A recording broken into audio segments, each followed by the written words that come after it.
હવે વાત કરીએ ઓવરબ્રિજની ધીમી કામગીરી અને ખખડધજ રસ્તાથી વાહન ચાલકોને પડતી સમસ્યાની।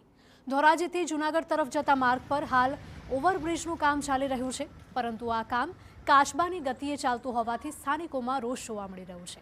ઓવરબ્રિજ નજીક વાહન વ્યવહાર માટે આપવામાં આવેલું ડાયવર્ઝન પણ બિસ્માર હાલતમાં હોવાથી વાહન ચાલકો ભારે પરેશાન થઈ રહ્યા છે। રસ્તા પર પડેલા ખાડાના કારણે અને ડામરથી રિપેર કરવાની જગ્યાએ R&B દ્વારા ખાડાઓમાં કાંકરી અથવા તો કપચી નાખવામાં આવી હોવાના આક્ષેપો પણ સ્થાનિકોએ કર્યા છે।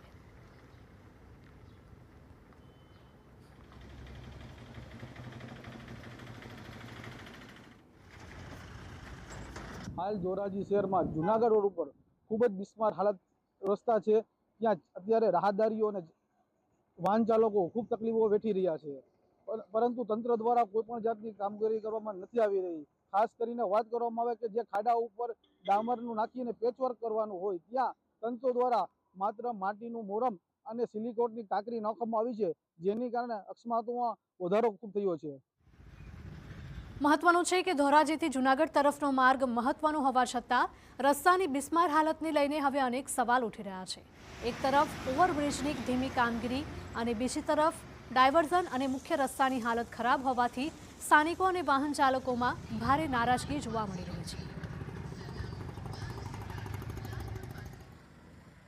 ધોરાજી ઓવરબ્રિજમાં કામ ચાલી રહ્યું છે અને હમણાં ચાલુ વરસાદ થયો તેને કારણે ખાડા પડી ગયા છે અને તેમાં કપચી અને કાંકરી નાખેલ છે। એનાથી વાહન ચાલકો બહુ હેરાન થાય છે અને ડામરથી લેવલ નથી થયું અને આમાં થોડાક દિવસ પહેલા જ 2 અકસ્માતમાં 2 ભોગ બનેલ છે। મહત્વનું છે કે જિલ્લા ભાજપના ઉપપ્રમુખ રાજુ બાલધાએ પણ રસ્તો બિસ્માર હોવાની વાત સ્વીકારી છે।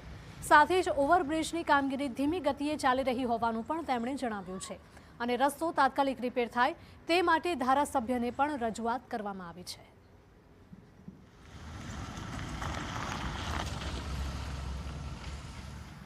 ધીમી ગતિ દ્વારા કામ કરી રહ્યા છે તે ઝડપી કરવા માટે સંગઠનના માધ્યમથી ધારાસભ્યશ્રીને રજૂઆત કરી અને તેના માધ્યમથી જે કે કોન્ટ્રાક્ટર છે તેને પણ કહેવામાં આવ્યું છે કે આ જે ધીમી ગતિ છે એને તાત્કાલિક જે કંઈ સમય મર્યાદા છે એ સમય મર્યાદામાં તાત્કાલિક જે બ્રિજનું કામ પૂર્ણ થાય તે માટે કહેવામાં આવ્યું છે।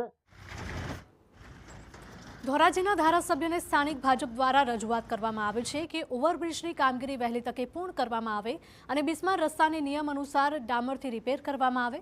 હવે જોવાનું એ રહેશે કે તંત્ર દ્વારા ધોરાજી જૂનાગઢ માર્ગની સમસ્યાનો ક્યારે ઉકેલ લાવવામાં આવશે।